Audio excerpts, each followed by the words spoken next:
Algeria کے صدر نے شرم الشیخ سمٹ میں اسرائیلی صدر کے خطاب کا کیا بائیکاٹ، فلسطینیوں سے یکجہتی کا اظہار۔ خیرسون میں یوکرینی فوج اور عوام کا جشن، امریکہ اور برطانیہ نے کہا رشیا کی بڑی ناکامی ہے۔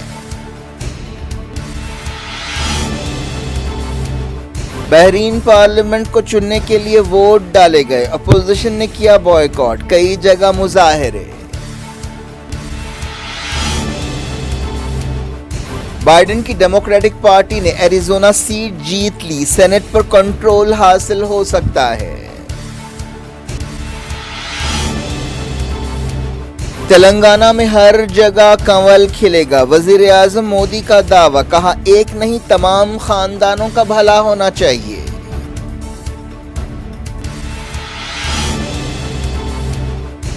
مذہب کی آڑ میں نفرت پھیلائی جا رہی ہے، میڈیا سازشوں کو بے نقاب کرے، کے ٹی آر کا خطاب۔ ہماچل پردیش میں جوش و خروش کے ساتھ ووٹ ڈالے گئے، گجرات میں مہم تیز۔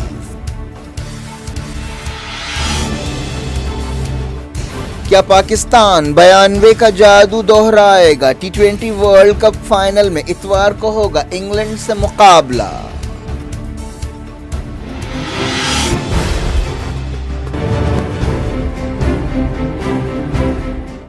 یہ تھی آج کی خبریں، اب شجول فراست کو دیں اجازت اور اپنا بے حد خیال رکھیں۔ اللہ حافظ۔